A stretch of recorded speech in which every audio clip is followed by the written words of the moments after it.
Do you want to watch Top Gun? Right now? I love that movie. You have a copy? I have it here somewhere. There it is. It was right here. Right on The top. whole time. Okay. Top Gun.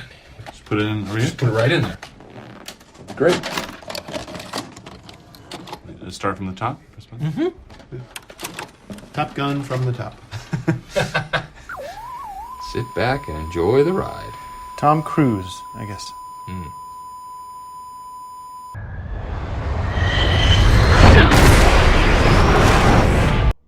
Alright, so I saw Top Gun yesterday, and I thought I'd make a review about it. No video on this one, because I look horrible, but let's just talk about the new Tom Cruise movie, Top Gun Maverick, the sequel to Top Gun from the early 90s or 80s. I forget what year it came out. But, yeah, I watched the original Top Gun before going to see the new one, and I gotta say, the new one is vastly superior in every way. Cinematography-wise, acting-wise, story-wise, it's all much better than the sequel. I mean, this is a great example of how to make a sequel to an old, cult classic movie. Tom Cruise does a great job again. I feel like Tom Cruise is one of the better actors still working today, especially at his age. He just gets better and better in every movie he's in. Couple of tear-jerking moments in this movie, and a lot of funny moments. I saw it in the theaters with a relatively good-sized crowd. I mean, there was a lot of people there for a Friday noon showing, which is when I saw it, noon on a Friday.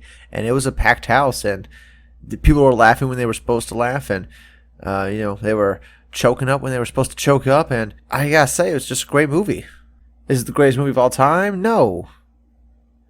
Is it like an Oscar caliber film? Probably not, but it is a very well crafted movie, and I actually like it a lot more than the original Top Gun movie, because this movie has an actual goal. The original Top Gun movie is about pilots trying to be the best, the Top Gun, and this movie there's actually a clear goal. They have the best fighter pilots, and they're trying to pick the best 8 to go on this super secret mission that only Tom Cruise can pull off, so he's got to find other people that can pull it off too.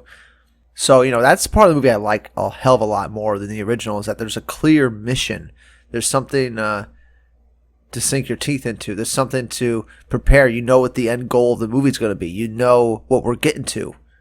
And when the ending comes and that last act happens and you go on the mission, it gets intense, and then the dogfight at the end is beautiful. I mean, I loved all the cinematography. It looked amazing. You can't really tell what is CGI in this movie and what's real, because they actually put, cameras in cockpits of real planes.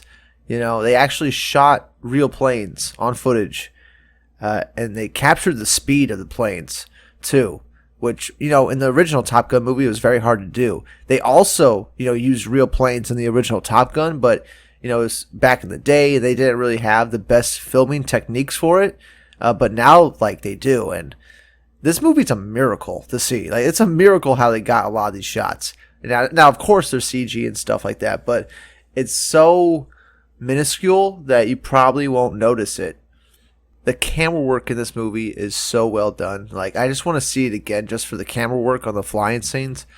So well done.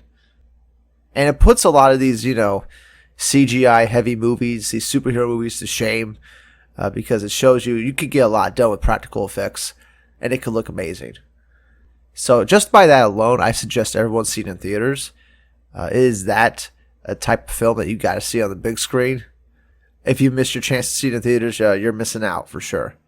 Because these movies don't come around very often. These practical effects, heavy movies, they don't happen very often. So you want to support it when you can. And Tom Cruise does a great job in it. There's actually one scene that, he starts tearing up, and he sells it really well. I mean, I definitely believed it. So nothing took me out of the movie.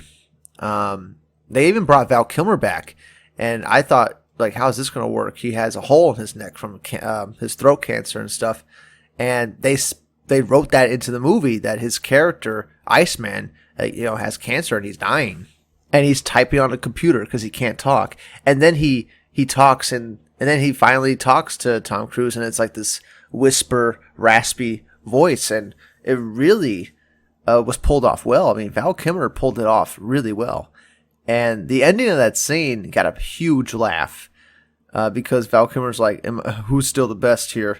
And Tom Cruise is like, "Let's not ruin this beautiful moment," and that got a huge laugh from the crowd. Lots of moments like that got big laughs from the crowd. The humor in the movie works really well because it's not just forced. It is there as a, consequence of the story that's being told. It's natural. It's not like, oh, we got to put in a joke every 20 seconds or else the audience will lose interest, because that's the MCU formula. And that's what people like, right? And this movie proves that you can have humor as long as it's in the right context. It will work every time. But yeah, lots of good actors in this. The guy that was Mr. Fantastic from the Josh Trank Fantastic Four movie is in this movie. He's playing Goose's son. And I love that dynamic in this movie with him and Tom Cruise and how he resents, Tom Cruise's character. He resents Maverick. I keep calling him Tom Cruise, but it's Maverick. But, I like the whole dynamic and that. And I feel like this movie is a lot about being obsolete. I feel like that's where Maverick's character is coming from. He feels a little useless, a little obsolete. And him being the new instructor for the Top Gun Academy thing, trying to find these recruits to go on this super secret mission, gives him purpose again. And there's another subtext of the movie where, they say Maverick should be an admiral by now, but instead he's still a captain because he doesn't want to progress. He doesn't want to rank up. He just wants to stay being a captain. He just wants to stay where he is, where his prime was, and he doesn't want to move on. And maybe he doesn't want to accept more responsibility that comes with, ranking up and becoming an admiral. Maybe he just doesn't want to be that because that means he's getting older. And he's not the young fighter pilot he used to be. But he can still hang with these young fighter pilots. He's still better than all of them. And Tom Cruise is pretty much the one that saves them. And actually, that's not 100% true. There's another character called Hangman because he leaves all his wingmen, he leaves them out to dry. He hangs them out to dry. That's why they give the nickname Hangman. And he actually comes to the rescue because he's one of the reserves. He doesn't make the final cut, but he's a reserve because he knows the whole mission layout. And he is the one to save, Tom Cruise, Maverick, and Goose's son at the end of the movie. So I thought that was a nice little touch that even the character that's kind of the asshole of the movie, like he's kind of like the antagonist to the other characters in the movie, he turns out to be the one that saves the day, really, and, saves their lives at the end. Like he's almost finally accepting the responsibility of being a wingman and actually, being a teammate.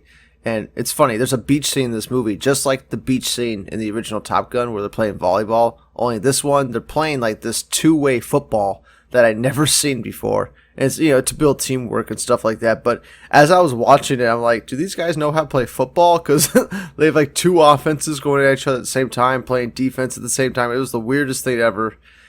That's the one part of the movie that it looks really silly, seeing, both sides play football at the same time. But yeah, I mean, the whole teamwork aspect of it, I thought they nailed too.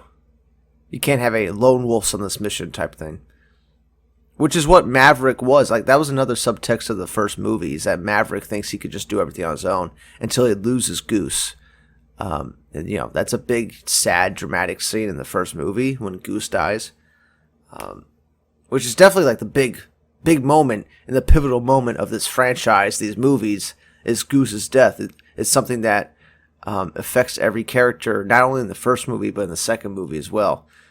It's a big, significant event that reverberates throughout all these movies, all two of them.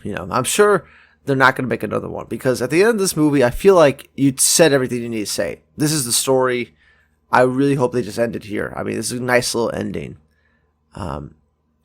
The one thing that isn't brought back from the first movie is the female love interest. She's not brought back. She's replaced by another female love interest. At least I think it is. I don't think it's the same character. It's definitely not the same actress. So I was thinking it's not the same person. And yeah, it's definitely not. Because they have completely different jobs and stuff like that. So I don't know what the hell happened to the female interest of the first movie. But she's completely replaced by a new female love interest, and I thought she was a good addition. I like that actress. Love her from a long time ago, and like he broke her heart and stuff, but now he's coming back around again, and it was a nice little love story.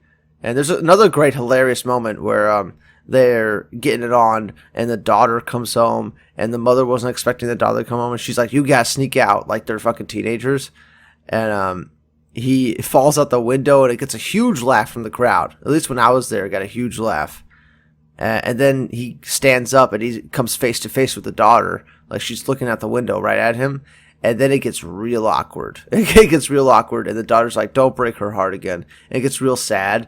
And I'm like, that was a great contrast of scenes. Like, they get you laughing, and then they get you right back to, "Oh, this kind of sucks. This is kind of fucking shitty."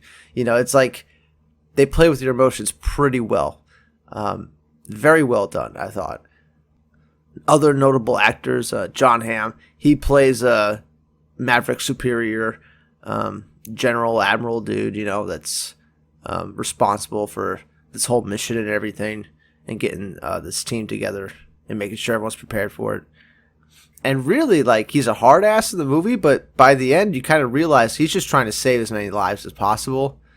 And when Tom Cruise, when his plane goes down at the end, John Hamm's character wants to recall everybody instead of just leaving them out there to get killed by the enemy. He wants to get as many people back alive as possible. So he's just like, we can't go back and save him type thing. So I thought that was pretty, revealing of John Hamm's character, is that he's actually, really trying to make sure these guys come back alive. He doesn't want people to die. But yeah, lots of great visuals of this movie. The actual practical effects, I can't really get over it. I mean, that stuff looks so good in this movie. I mean, I've never seen anything like that in a movie.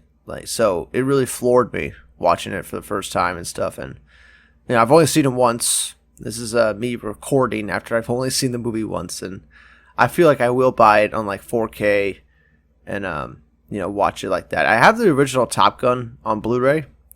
But it was on Amazon Prime, and I watched it like that, so it's kind of pointless to have the Blu-ray now, but I like the physical media anyway. But yeah, I probably will get this on 4K and rewatch it again, because, man, those practical effects were something else. I mean, if anything else, you just got to go see it just to see the planes.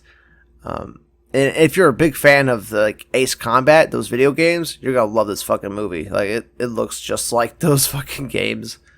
And I'm a huge fan of Ace Combat. Love that video game series. I love jet fighter stuff.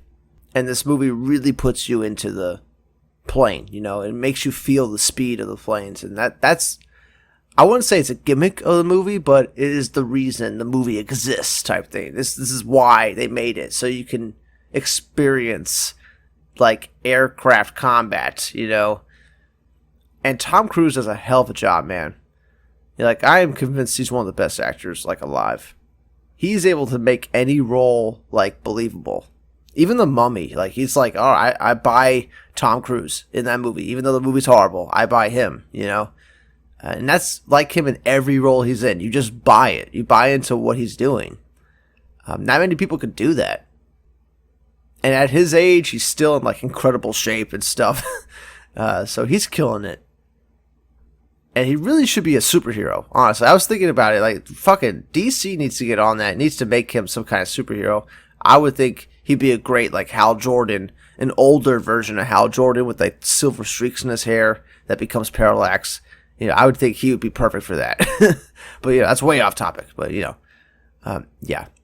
I would say Tom Cruise is definitely a highlight of the movie. And the planes and aerial combat, man, that last act, dude. I kind of just want to watch, like, the last act of the movie, like, over and over type thing. Because that was some awesome stuff. Like, jaw was on the floor type thing. Which doesn't happen in a lot of movies. But, yeah. Anyway, that's it for now.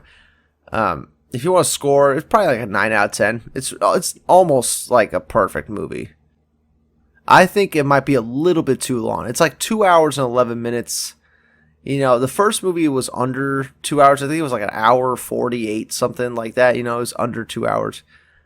This one just feels a little bit long in the teeth, but I could also feel like where they edit it in the end. You know, I feel like there's some stuff cut out towards the end to speed it along in that final act, and I think it worked out well because by the time you get to that final mission, man, like it has been a long time. You've been watching this movie, right? And you really just want to see this final mission, this final act happen. So I'm glad we got to that point. But yeah, maybe some stuff they could have cut here and there just to save some time. But overall, I'm pleasantly surprised by how much I liked this movie, like, and how much I want to see it again. Was not expecting that. I was just expecting another, like, you know, Top Gun. You know, and the first Top Gun movie is all right. You know, I'll watch it, you know, every now and then, maybe. If somebody hasn't seen it, I'll show them it. It's fun. It's a fun movie. And there is some, like, homoerotic undertones to that first Top Gun movie. It's tough to explain, but you can look up video essays on YouTube that'll explain it better than I ever could. But I feel like that's less so in this new movie. This new movie is really all about being obsolete and accepting responsibility and passing the torch on. You know, it's about a bunch of different things, I feel. And I feel like the being obsolete and just dealing with that, I feel like that is like the main message of the film. And how to become like useful again, you know, when you're not in your prime anymore. I feel like that's a big like message of the movie.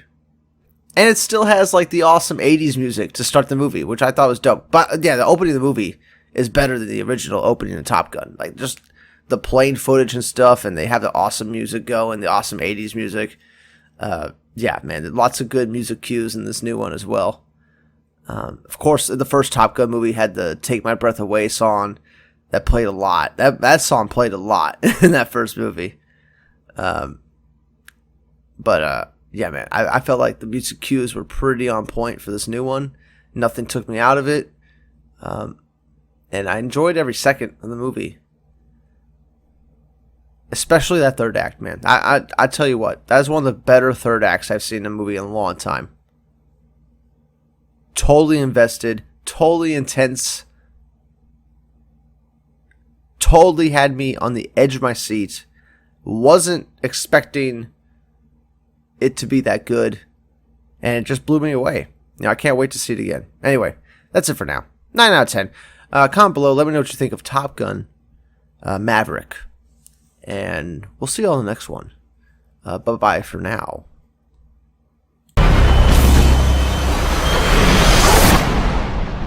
The end is inevitable, Maverick. Your kind is headed for extinction. Maybe so, sir. But not today.